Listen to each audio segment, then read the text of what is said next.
राज्यात कमी झालेला थंडीचा कडाका पुन्हा वाढण्याचे संकेत आहेत। आज 31 डिसेंबर रोजी राज्याच्या किमान तापमानात चढ उतार कायम राहणार आहेत।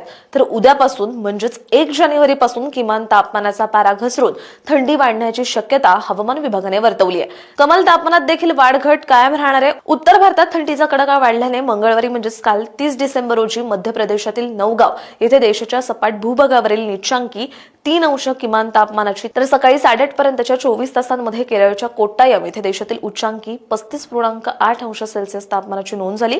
कोकणातील डहाणू येथे राज्यातील उच्चांकी 34.5 अंश सेल्सिअस तापमान नोंदवले गेले।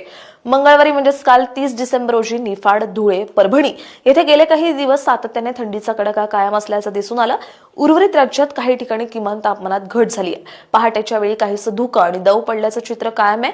आज 31 डिसेंबर रोजी राज्यातील कमाल आणि किमान तापमानात चढ उतार कायम राहण्याबरोबरच थंडी टिकून